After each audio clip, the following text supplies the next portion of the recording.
दोस्तों, आज सुनते हैं महादेवी वर्मा जी की कहानी गिल्लू। सोनजूही में आज एक पीली कली लगी है। इसे देखकर अनायास ही उस छोटे जीव का स्मरण हो आया जो इस लता की सघन हरितिमा में छिपकर बैठता था और फिर मेरे निकट पहुंचते ही कंधे पर कूदकर मुझे चौंका देता था। तब मुझे कली की खोज रहती थी, पर आज उस लघु प्राण की खोज है। परंतु वह तो अब तक इस सोनजूही की जड़ में मिट्टी होकर मिल गया होगा। कौन जाने स्वर्णिम कली के बहाने वही मुझे चौंकाने ऊपर आ गया हो। अचानक एक दिन सवेरे कमरे से बरामदे में आकर मैंने देखा, दो कोई गमले के चारों ओर चोंचों से खेल रहे हैं। यह काकभुसुंड भी विचित्र पक्षी है। एक साथ समादरित, अनादरित, अति सम्मानित, अति अवमानित। हमारे बेचारे पुरखे न गरुड़ के रूप में आ सकते हैं, न मयूर, न हंस के। उन्हें प्रतिपक्ष में हमसे कुछ पाने के लिए काक बनकर ही अवतीर्ण होना पड़ता है। इतना ही नहीं, हमारे दूरस्थ परिजनों को भी अपने आने का मधुर संदेश इनके कर्कश स्वर में ही देना पड़ता है।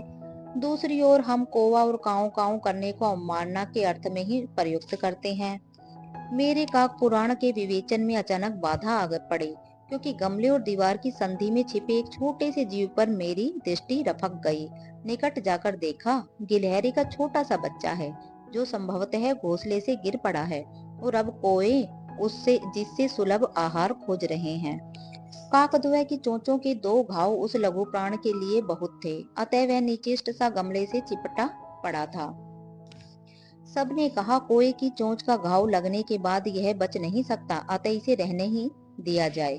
परंतु मन नहीं माना। उसे होले से उठाकर अपने कमरे में लाई, फिर रुई से रक्त पोंछकर घाव पर मरहम लगाया। रुई की पतली बत्ती दूध से भिगोकर जैसे तैसे उसके नन्हे से मुंह में लगाई, पर मुंह खुल न सका और दूध की बूंदें दोनों ओर लुढ़क गई। कई घंटे के उपचार के उपरांत उसके मुंह में एक बूंद पानी टपकाया जा सका। तीसरे दिन वह इतना अच्छा और अस्वस्थ हो गया कि मेरी उंगली अपने दो नन्हे पंजों से पकड़कर नीले कांच के मोतियों जैसी आंखों से इधर उधर देखने लगा। 3-4 मास में उसके संदिग्ध रोए, झब्बेदार पूंछ और चंचल चमकीली आंखें सबको विस्मित करने लगी। हमने उसकी जातिवाचक संज्ञा को व्यक्तिवाचक का रूप दे दिया और इस प्रकार हम उसे गिल्लू कहकर बुलाने लगे। मैंने फूल रखने की एक हल्की डलिया में रुई बिछाकर उसे तार से खिड़की पर लटका दिया। वहीं 2 वर्ष गिल्लू का घर रहा। वह स्वयं हिलाकर अपने घर में झूलता और अपनी कांच के मनकों सी आंखों से कमरे के भीतर और खिड़की से बाहर न जाने क्या देखता समझता रहता था। परंतु उसकी समझदारी और कार्यकलाप पर सबको आश्चर्य होता था। जब मैं लिखने बैठती, तब अपनी ओर मेरा ध्यान आकर्षित करने की उसे इतनी तीव्र इच्छा होती थी कि उसने एक अच्छा उपाय खोज निकाला। वह मेरे पैर तक आकर सर से पर्दे पर चढ़ जाता और फिर उसी तेजी से उतरता। उसका यह दौड़ने का क्रम तब तक चलता जब तक मैं उसे पकड़ने के लिए न उठती। कभी मैं गिल्लू को पकड़कर एक लंबे लिफाफे में इस प्रकार रख देती कि उसके अगले 2 पंजे और सिर के अतिरिक्त सारा लघुगात लिफाफे के भीतर बंद रहता। इस अद्भुत स्थिति में कभी कभी घंटों मेज पर दीवार के सहारे खड़ा रहकर वह अपनी चमकीली आंखों से मेरा कार्यकलाप देखा करता। भूख लगने पर चिक चिक करके मानो वह मुझे सूचना देता और काजू या बिस्किट मिल जाने पर उसी स्थिति में लिफाफे से बाहर वाले पंजों से पकड़कर उसे कुतरता रहता। फिर गिल्लू के जीवन का प्रथम बसंत आया। नीम चमेली की गंध मेरे कमरे में होले होले आने लगी। बाहर की गिलहरियां खिड़की की जाली के पास आकर चिक चिक करके न जाने क्या कहने लगी।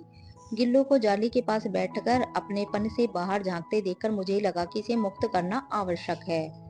मैंने कीले निकालकर जाली का एक कोना खोल दिया और इस मार्ग से गिल्लू ने बाहर जाने पर सचमुच ही मुक्ति की सांस ली। इतने छोटे जीव को घर में पले कुत्ते बिल्लियों से बचाना भी एक समस्या ही थी।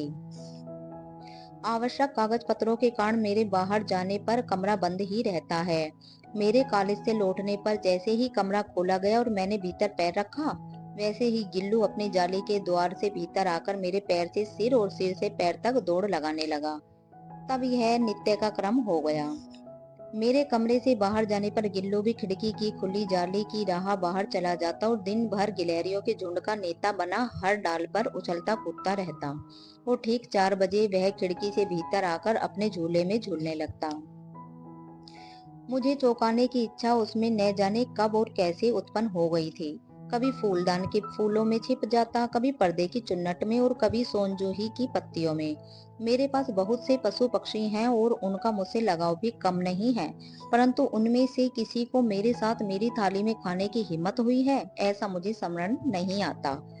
गिल्लू इनमें अपवाद है। मैं जैसे ही खाने के कमरे में पहुंचती, वह खिड़की से निकलकर आंगन की दीवार, बरामदा पार करके मेज पर पहुंच जाता और मेरी थाली में बैठ जाना चाहता।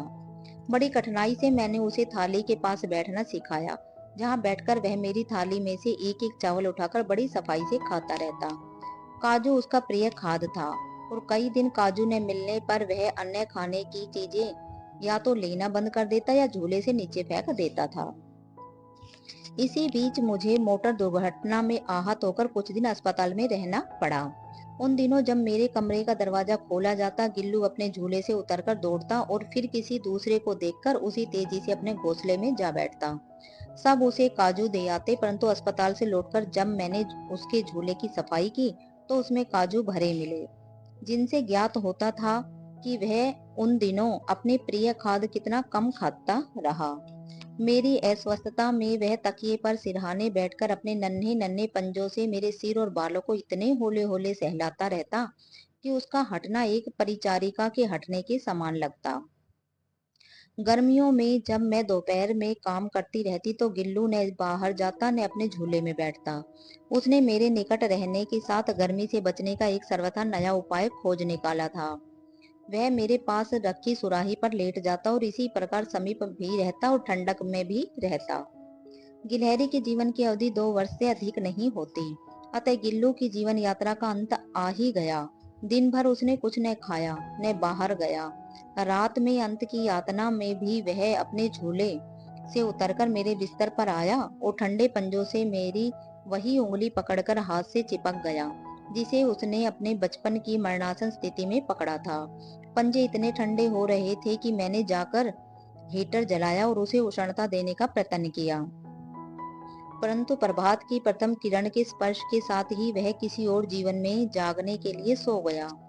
उसका झूला उतार कर रख दिया गया है और खिड़की की जाली बंद कर दी गई है, परंतु गिलहरियों की नई पीढ़ी जाली के उस पार चिक चिक करती ही रहती है और सोनजूही पर बसंत आता ही रहता है।